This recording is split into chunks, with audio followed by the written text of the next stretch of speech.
بالآخر زلزلے کیوں آتے ہیں؟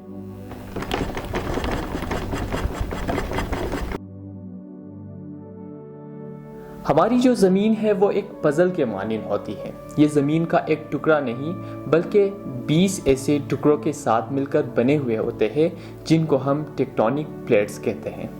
اب سوال یہاں پر یہ اٹھتا ہے کہ جب یہ پلیٹس حرکت کرنے لگتے ہیں تو ہمیں محسوس کیوں نہیں ہوتا ہے؟ اس کا جواب یہی ہے کہ یہ پلیٹس عام طور پر بہت کم حرکت کرتے ہیں، اور جب یہ حرکت بھی کرتے ہیں تو انتہائی سلو پروسیس کے ساتھ حرکت کرتے ہیں، جس کی وجہ سے ہم اس کو محسوس نہیں کرتے.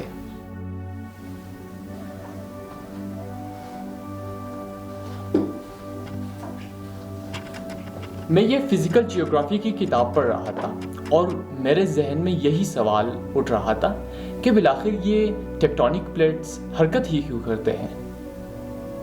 تو آئیے چلتے ہیں اور گوگل بابا سے پوچھتے ہیں.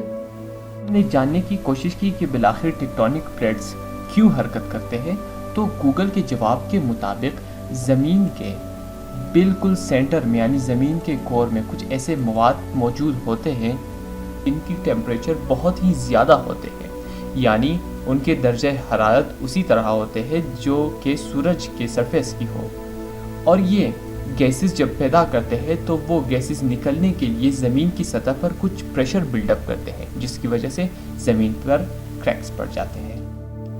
اب ہم یہ جان چکے ہیں کہ جب یہ ٹکڑے حرکت کرتے ہیں تو اپنے ساتھ زلزلے کے جھٹکے بھی لاتے ہیں، مگر گھبرائیے گا مت، کیونکہ زیادہ تر جھٹکے ہم محسوس ہی نہیں کرتے.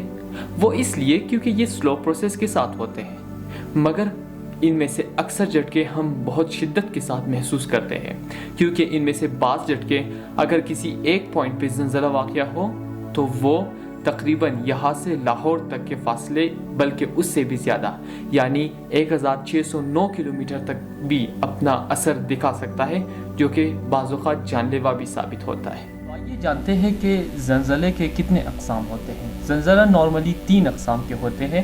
ان میں سب سے پہلا کنورجنٹ باؤنڈری کہلاتا ہے. کنورجنٹ باؤنڈری میں جس طرح آپ پکچر میں دیکھ سکتے ہو کہ زمین کی ایک تہ جو ہے وہ نیچے کی جانب فورس لگاتا ہے تو دوسری تہ اوپر کی جانب فورس لگاتا ہے. اس کی وجہ سے نارملی جو ہے وہ بہت سارے پہاڑ اور ہلز وغیرہ بھی اسی طریقے سے بنتے ہیں اور نئے دریا بھی اسی طریقے سے شروع ہوتی ہے. اسی طرح زلزلے کے دوسری قسم کا نام ہے ڈائیورجنٹ باؤنڈری. میں اس طرح ہوتا ہے کہ زمین کا ایک پلیٹ ایک جانب فورس لگاتا ہے جبکہ دوسرا پلیٹ دوسری جانب فورس لگاتا ہے، اور اس طرح زمین کے 2 ٹکڑے ہوتے ہیں. اس طرح سے بہت بڑے اوشینز بھی اور سمندر بھی اسی طرح سے وجود میں آتے ہیں. اور زلزلے کا جو تیسرا قسم ہوتا ہے اسے ہم کہتے ہیں ٹرانسفارم فالٹ.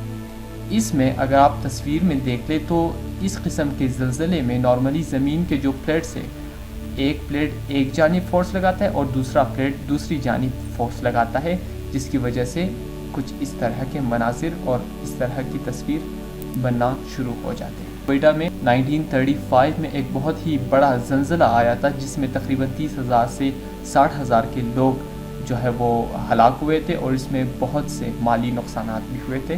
یہ پکچر آپ دیکھ سکتے ہو کہ یہ کوئٹہ میں سن 1935 کا زلزلہ ہے جس کی وجہ سے بہت سی ہلاکت ہے.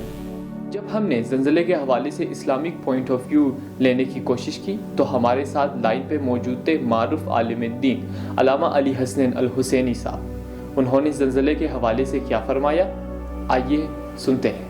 یہ ڈیزاسٹرز مشن نیشنل ڈیزاسٹرز کے استعینا د مطابق اراده پروردگار مختلف اهداف داره دیگه. بعض اوقات بیداری از خواب غفلت و البته مون نیچرال علت و معلول که است و عوامل که است اونا دخیل است، لیکن بعض اوقات پروردگار عالم منیزو اراده عذاب رو بعض اوقات نمونه دیگه تر گفته نمیتونه آدم که ایش عذاب بود یا نبود.